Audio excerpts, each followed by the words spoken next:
Alright, let's talk about Epicurus and his argument that one's death is not a harm to the person that dies. This is the subject of the chapter in Belshore that you read and chapters 8 and 9 of the Feldman book, Confrontations with the Reaper, that I gave you in PDF form. So, Feldman disagrees with this, doesn't believe that it works in Belshore too, although he's less clear than Feldman. But let's look at the basic argument. First of all, Epicurus, who was this ancient Greek philosopher, the dates are in the book, I never remember dates, but you know, about 300 BCE. Epicurus argued that your death cannot be a harm to you. Now, what Feldman does is he presents the argument in a fairly structured form, which is good. If you take a logic class, which you should, you learn how to present philosophical arguments in the form of premises leading to a conclusion. So the premises are the sort of assumptions that we agree on, that nobody's debating. And then the conclusion is supposed to be what follows logically from those premises. And in the case of Epicurus's argument, the premises are, first of all, that you stop existing at the moment of your death. This is something that Feldman calls the termination thesis.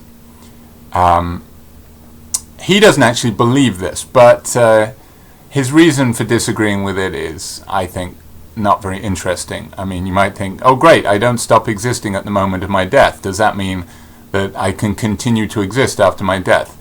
Well, yes, according to Feldman, you can continue to exist as a corpse. So you exist, you're just not alive.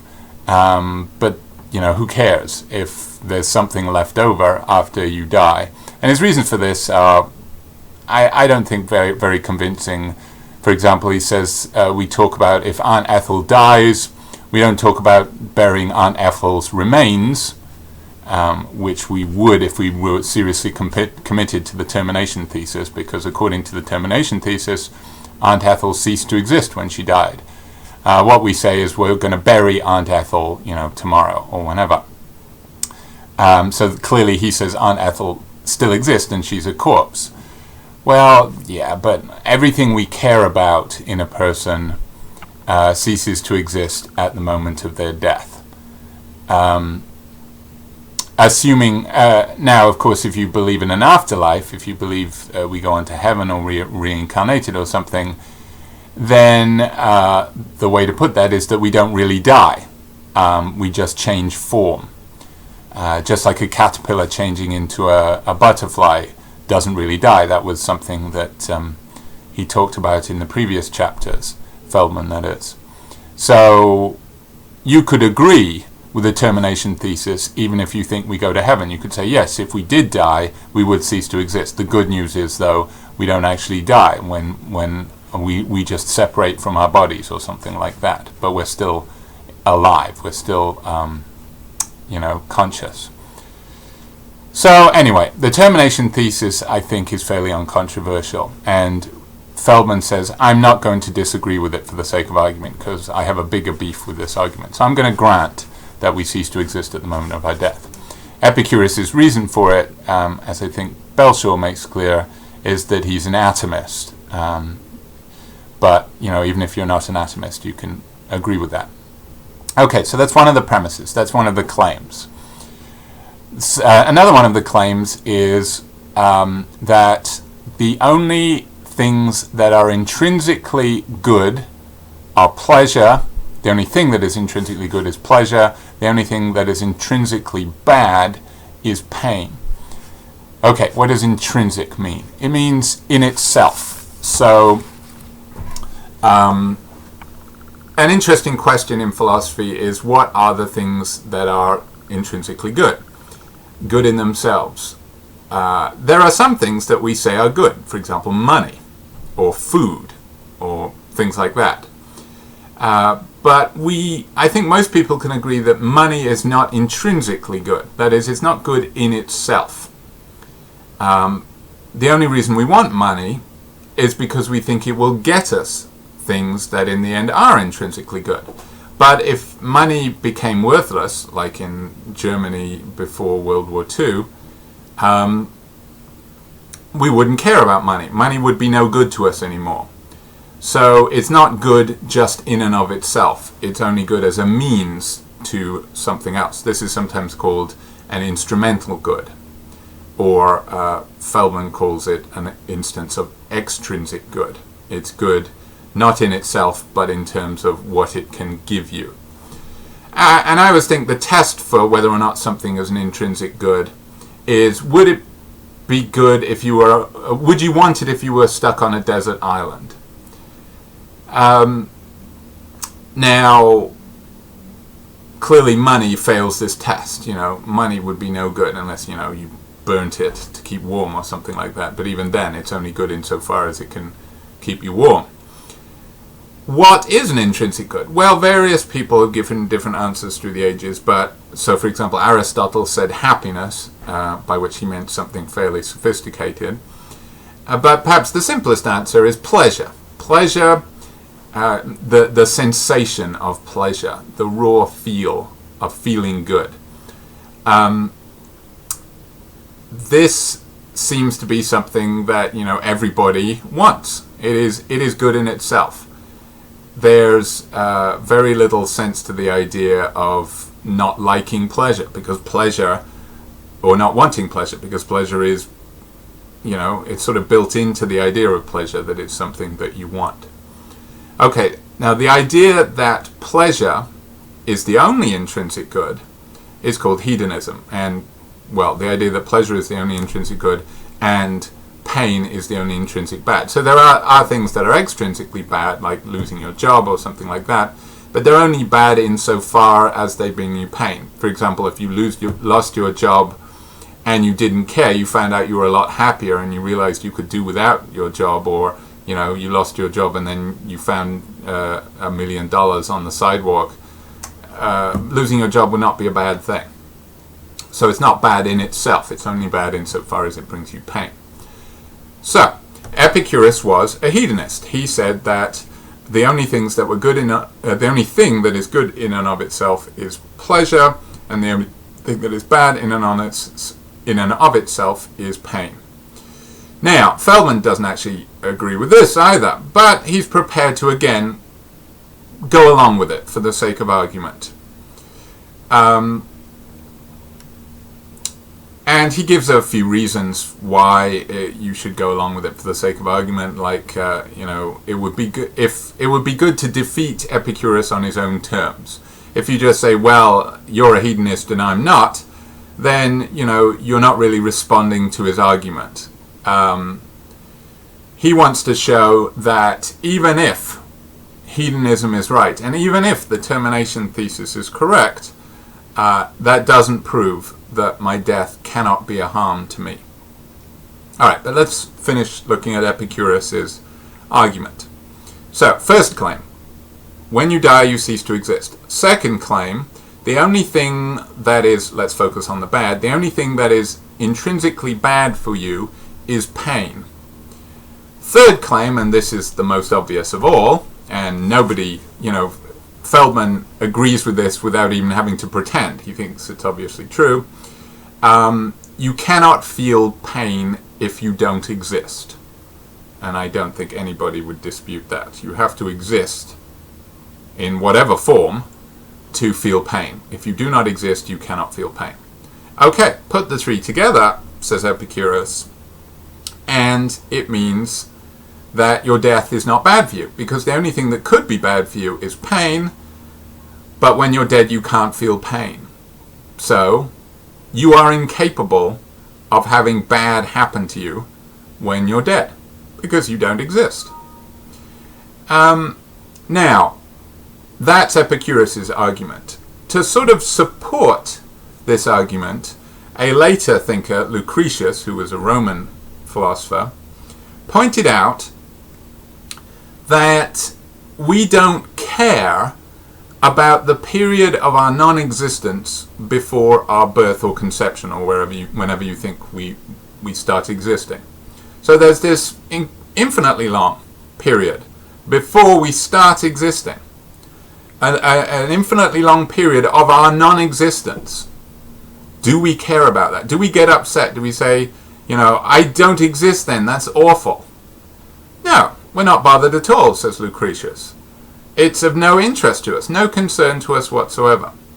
Well, says Lucretius, our death is just another period of non-existence at the end of our life. So there's the period of our non-existence before our life begins, and then there's the period of our non-existence after our life ends. We should be consistent. We don't care about the first period of non-existence, so we shouldn't care about the second period of non-existence. Why don't we care about the first period? Because we can't know about it. We can't feel anything to do with it. Well, that's true of the period after the end of our life, says Lucretius. So Epicurus is right. We shouldn't care about our death. Our death should be nothing to us. All right. Now, I think on the face of it, there's something appealing about Epicurus's argument. Essentially, it says, my death won't bother me because I won't be around. That's the gist of it. And there seems to be something right about that. But if you push it, it does seem a little bit like it has counterintuitive implications. So, for example, suppose I pull out a gun and you get nervous, and I say, oh, don't worry, I'm not going to harm you. I'm just going to kill you. But of course, here's this argument that shows your death is not a harm to you, so I'm not going to harm you, I'm just going to kill you. I don't think you'd be reassured, even if, you found Epicurus's argument convincing. So this has suggested to many thinkers, many thinkers since Epicurus's time, that there's something wrong with the argument. It's missing something. Now, Feldman wants to show that even if you agree with Epicurus's premises, the three claims, the termination thesis, hedonism, and you can't feel pain when you don't exist, even if you agree with those, it doesn't follow that your death can't be bad for you. And to make his point, he makes a distinction between intrinsic and extrinsic, both good and bad. Okay, so he agrees. Epicurus is right, for the sake of argument. The only intrinsic good is pleasure. The only intrinsic bad is pain. However, that doesn't mean that the only good is pleasure and the only bad is pain, because you can have extrinsic goods and bads. Now, he presents this as if this is something that Epicurus has totally overlooked. But I think Epicurus hasn't necessarily overlooked this. He can say, sure, there can be extrinsic goods. There can be things that are good because they bring about pleasure. They're good. They're not pleasure, but they're good because they bring about pleasure, like money, like a good job, like having kids or something like that. All of those things, they're good. They're just not good in themselves. They're good because of what they bring about. But Epicurus can say, but of course you have to exist for them to bring about the good. And if you don't exist, then they're not going to bring about the pleasure, so they cease to be good. Like when money ceases to be able to buy anything, it ceases to be an extrinsic good. And if you don't exist for these various good things, the extrinsically good things to bring about the intrinsic good, well, then they're not extrinsic goods anymore. Or conversely, if you don't exist to feel pain, then nothing can even be extrinsically bad, because it can't bring about badness. Well, okay, so Feldman presents sort of stages of the Epicurean argument. The first version of the Epicurean argument just says, my death can't be bad because I won't feel pain. And then he says, hold on a minute, this argument is too simplistic, because yes, the best it can do is show that my death cannot be intrinsically bad for me, because yes, after I'm dead I won't exist and I can't feel pain, and the only thing that is intrinsically bad is pain. However, it doesn't show that it couldn't be extrinsically bad. Well, in response, the Epicurean can say, yes, it does. It does show that it can't be extrinsically bad. Because let's define what it is to be extrinsically bad. And at this point, this is the point where the causal principle, not casual, people often make that typo. They think it's C-A-S-U-A-L, but it's C-A-U-S-A-L, the causal principle. Feldman, so he introduces, this is in the section on page 135, a new version of the argument. He introduces the causal principle. If something is extrinsically bad for a person, then it is bad for him or her because it leads to later intrinsic bad for him or her. Now, if that's the definition of what it is to be extrinsically bad, then Epicurus wins again. Because something can only be extrinsically bad if it leads to later pain.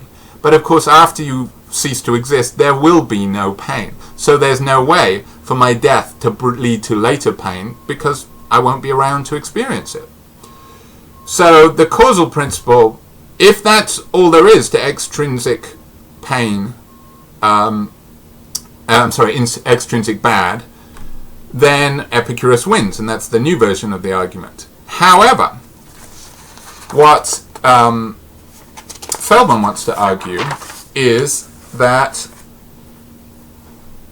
that's the wrong definition of extrinsic, because a better definition of extrinsic, he says, is given by his principle on page 138, which he just calls EI. Something is extrinsically bad for a person if and only if he or she would have been intrinsically better off if it had not taken place.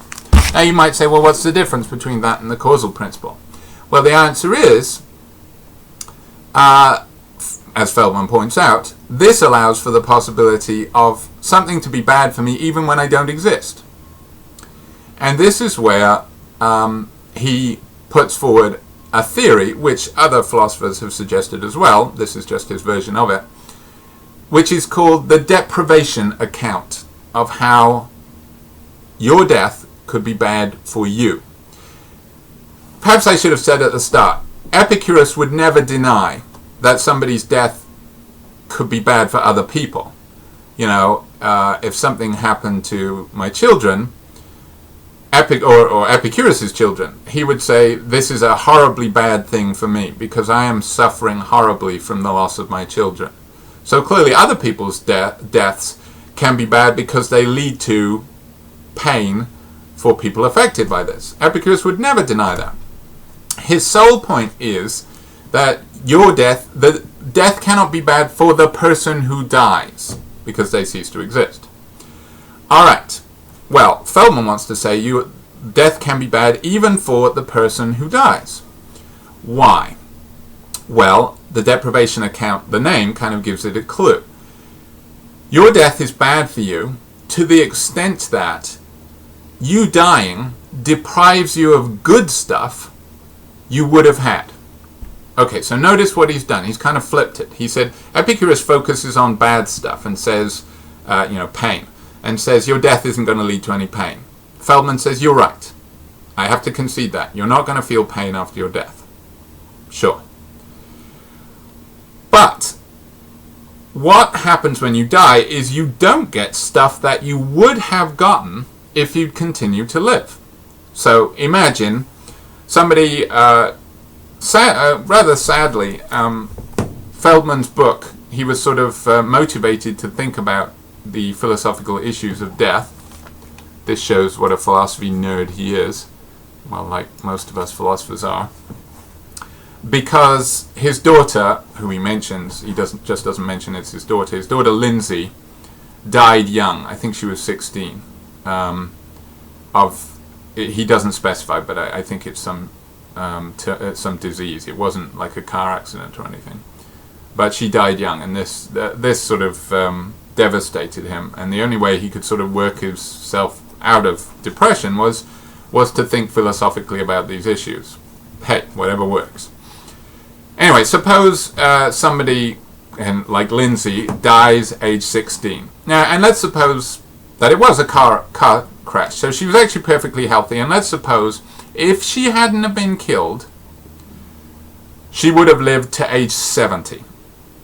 Alright, now, put aside for the time being whether or not we can know that. That is an interesting issue. How could we know how long she would live to? Let's just say it's true. Things can be true without us knowing that they're true. Let's just say it's true. Let's say, if God is looking down and he said, well, if she hadn't died, I can see that she would have lived to age 70. So let's just say it's true. She would have lived to age 70 if she hadn't have died. And it would have been a good life. Let's say she would have had a contented life. And she dies age 70, which is pretty young, actually, by today's standards, but never mind. Alright. Was her death bad for her? Epicurus says no, because she doesn't feel any pain. Feldman says yes. Her dying at age 17 is bad for her. It's bad for her in hedonistic terms, because pleasure is good, right? Hedonists have to concede that. It's good in itself. And look at all this chunk of pleasure from age 17 to age 70 that she doesn't get. She is deprived a huge chunk of pleasure. She loses out. So her death is bad for her. And what's more, we can say exactly how bad for her. It's this amount of pleasure. Now, the advantages of the deprivation account are that it can distinguish between different kinds of death. It doesn't say that all deaths are bad. Far from it. It can actually say that some deaths are good. So, for example, if you're in excruciating agony and your remaining life would be nothing but a negative for you, it would be nothing but pain, then your death is good, because what you are deprived of is not good stuff, it's bad stuff. So your death is better than living, because in living you would get all of this pain, but if you die, you don't get that pain. So that would be a good death on the deprivation account. And also you can say, you can distinguish amongst degrees of badness of death. So if Lindsay dies age 69, she's still deprived, but she's only deprived of 1 year. And how much pleasure can you fit into a year? Especially when you're 69 and things have started to break down. Whereas if she dies at 17, there's a huge chunk of pleasure she's denied. So death age 17 is much worse for the person who dies than death age 69. That's the deprivation account, and it has a lot going for it. And notice that it appears to answer Epicurus on his own terms. It says, I'm not going to argue with your assumptions. I'm not going to argue that you cease to exist at death. I'm not going to argue that the only intrinsic good is pleasure and the only intrinsic bad is pain. I'm not going to argue that, you can't feel pain when you don't exist, because obviously that's true. But even if I grant all those three things, I can still say that death is bad for you, not because it leads to pain, but because it deprives you of pleasure. Okay. End of round 1. That's end of chapter 8 of Feldman. But the Epicurean is not going to give in. They're going to point out that there's something pretty weird about the deprivation account. Now, it's not just that, the question of how could we know. The deprivation account requires us to know that, Lindsay would have lived to age 70. And how could we ever know that? How can you know that she wouldn't have been run over by another truck, 5 minutes later? How could we know that? Well, deprivation account, I don't think that's a very powerful criticism against the deprivation account. Sure, we can't know, but we can, you can pretty much assume. If somebody dies in an accident, perfectly healthy, the autopsy shows, they're perfectly healthy, they would have lived longer. So they were deprived of something. What we can't know is exactly how much they were deprived of, sure. But we can guess that, and we can certainly assume that they were going to live quite a bit longer than they did, and that's enough to say that they were deprived of pleasure. Alright, so I don't think that's the most serious problem with the deprivation account. More serious is, more serious are the Epicurean Puzzles. These are the puzzles that are mentioned in chapter 9. Let's look at them. The first puzzle is, how can being dead be a misfortune for a person if she doesn't exist during the time it takes place? So, this is the Epicurean responding to Feldman. Epicurean says, okay, Feldman, you say death is bad for the person who dies. You know, let's say it's someone who dies young. Their death is bad for them. How can it be bad for them? So Lindsay's death is bad for Lindsay. Should we feel sorry for Lindsay? Of course not. She doesn't suffer. There's no, I mean, who are we feeling sorry for if we feel sorry for Lindsay? She doesn't care because she doesn't exist. So in what sense can death really be bad for someone if they don't exist, extrinsically or intrinsically? That's the first puzzle.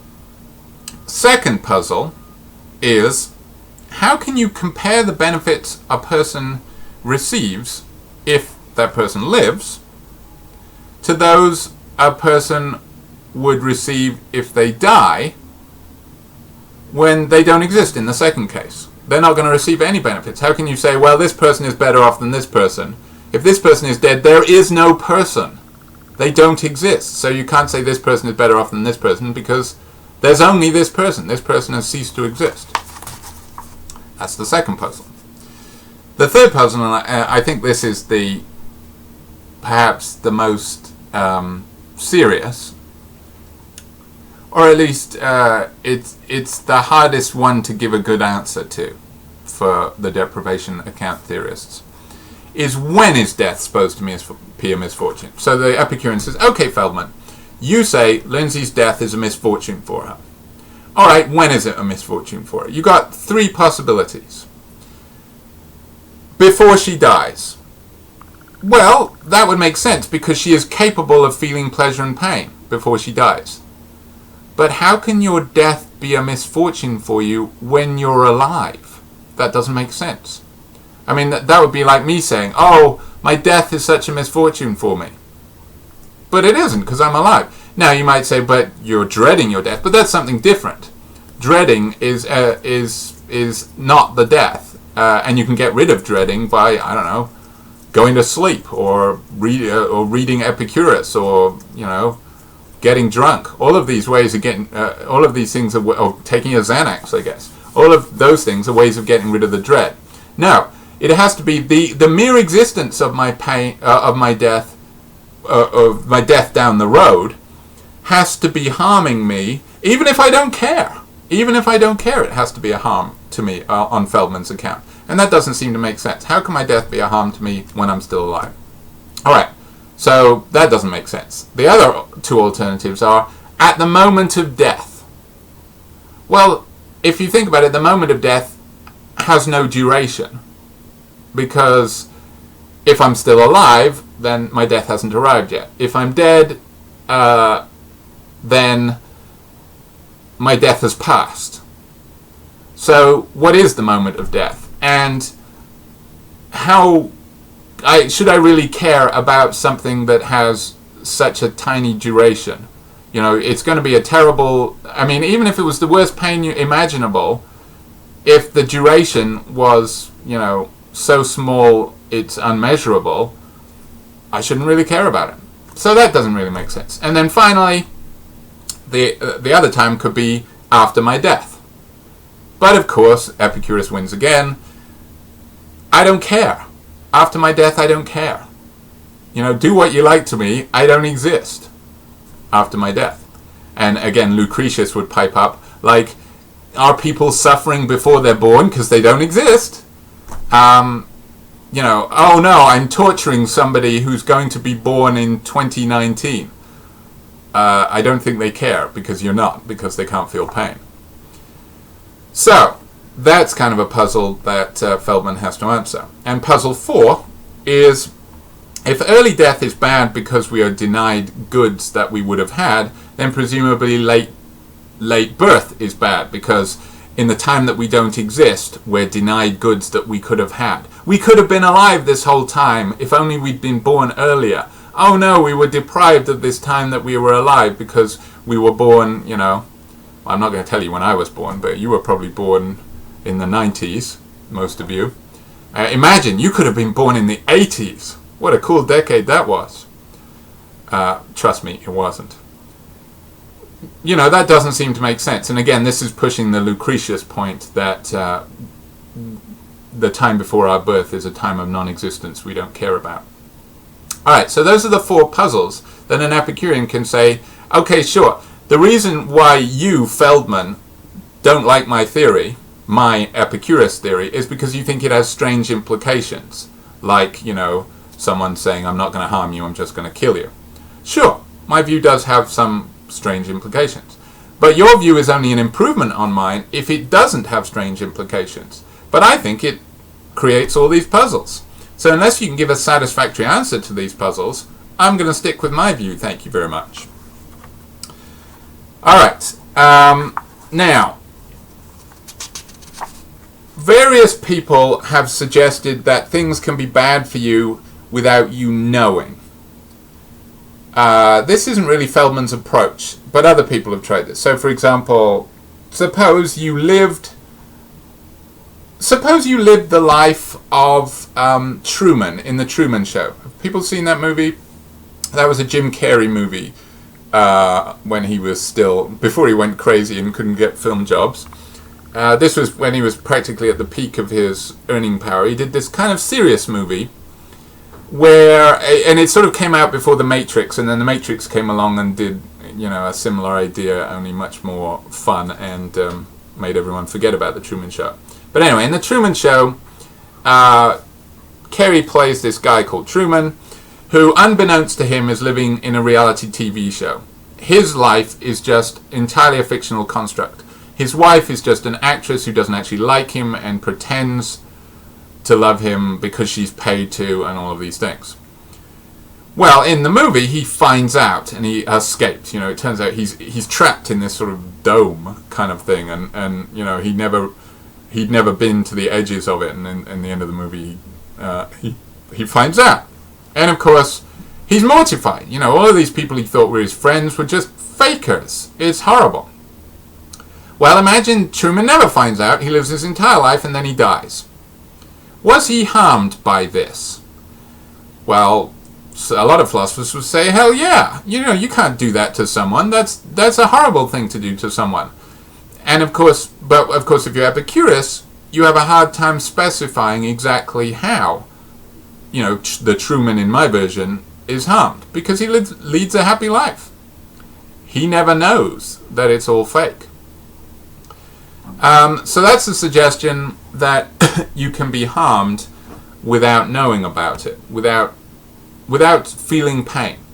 But really what that's saying is that hedonism is false, because hedonism says that the only intrinsic harm is pain. Well, here Truman doesn't suffer pain, but we think that he is harmed in some way. Well, that suggests that there are other intrinsic harms, like being manipulated without you knowing, that are bad in themselves, even if they don't lead to pain. Okay, so Feldman can't say that because he wants to go along with hedonism for the sake of argument. But he still says that he wants to say that things can be bad for you without you existing. So, for example, he gives the example of his father losing his job before he's born, and they lead a worse life as a result of it, even though that's something that happened when Feldman didn't exist, let's say before he's even conceived, but then he feels the effect when he's alive. Can you see the problem with that for arguing about death? The only reason that his father losing his job is bad for Feldman is because Feldman exists after it happens and suffers as a result, or suffers deprivation. Of course, he doesn't really suffer, and that's the point about Epicurus. He feels pleasure, he just doesn't feel as much as he could. But the Epicurean can still say, but he still exists. Feldman is only harmed by this because he comes into existence and then doesn't get as much pleasure as he could have done. Whereas, of course, after your death, you're not going to come into existence. There's going to be no you at a later point to get less stuff. So you can see that this isn't really going to convince Epicurus. But what he still wants to say is that he still wants to push this idea is, look, and this is the answer to the first two puzzles. He says, the second puzzle, which is the hardest one to sort of state clearly. Remember, the second puzzle is, how can you compare the benefits a person receives if he lives to those he would receive if he dies, when a dead person can't have any benefits? Well, the comparison, says Feldman, is not between the benefits a living person receives and the benefits a dead person receives, because of course, as Epicurus says, the dead person can't receive any benefits, they don't exist. What the comparison is, says Feldman, is in between two lives. Here's the 17-year-old life of Lindsay, here's the 70-year-old life of Lindsay, put them together, this one's bigger than this one. So this one is the worst life, and this one is the better life. And so the Lindsay who dies at age 7 loses out. Why? Because she isn't the Lindsay who lives to age 70. Well then, okay, it says... now I think there are certainly puzzles for that. Because Feldman's deprivation account suggests that it's not just our death that harms us.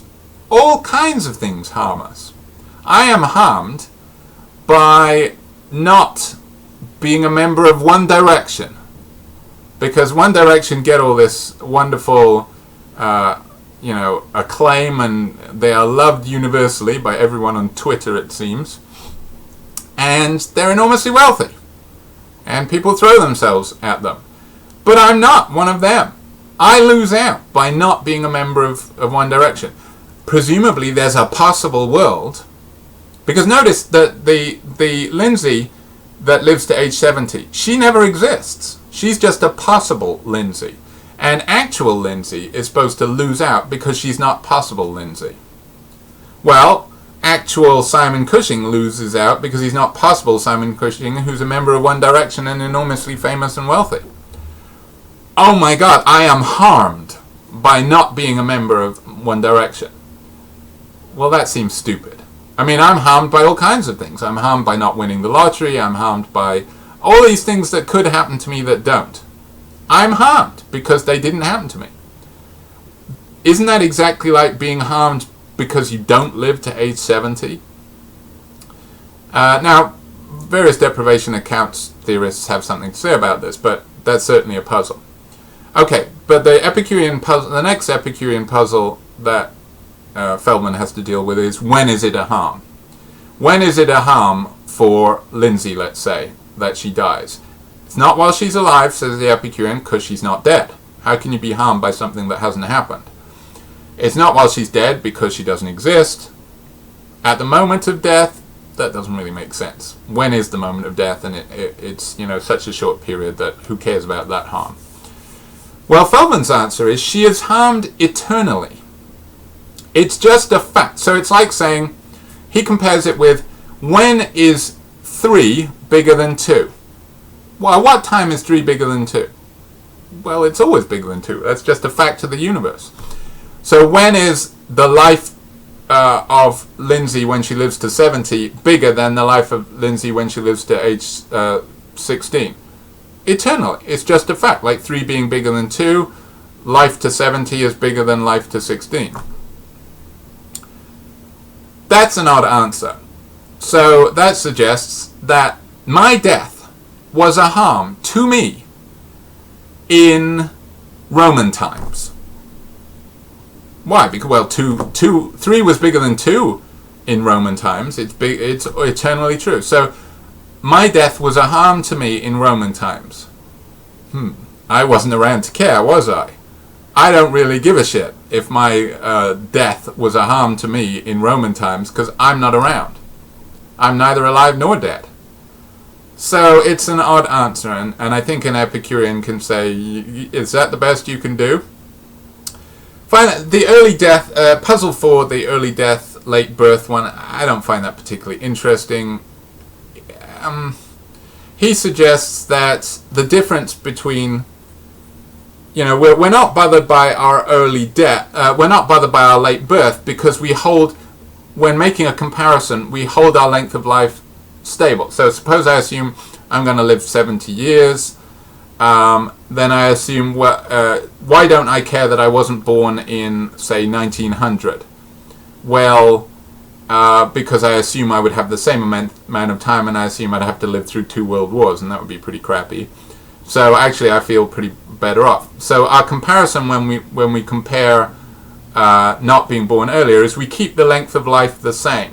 Whereas our comparison of early death is we keep the starting points the same but vary the lengths of life. So clearly we're losing out. Well, yes, we do that, but that doesn't really respond to Lucretius's point. So I don't find the whole debate particularly interesting. Maybe you'll get into that one more. But there you go. That's the discussion of whether or not your death is a harm to you. I think there's something right about the Epicurean view. There's no point in fearing being dead.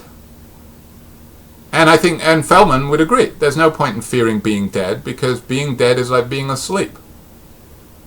What's to fear? But he wants to argue that it can still be bad for you. Well, the Epicurean can say, no, it can't be bad for you because you don't exist. If you're saying it's bad for you, you have to say it happens when you do exist. The harm happens when you do exist, because that's the only time you're going to care. But it doesn't happen when you exist. Why should I care about my death when I'm still alive? That would be stupid. That would be irrational. To care about your death when you're still alive. That would cause you to waste the life that you had. But that's the debate. It's kind of an interesting puzzle about death. Okay. I've whittled on enough. Made the video so long that nobody's going to watch it. But anyway, if you made it this far, good job.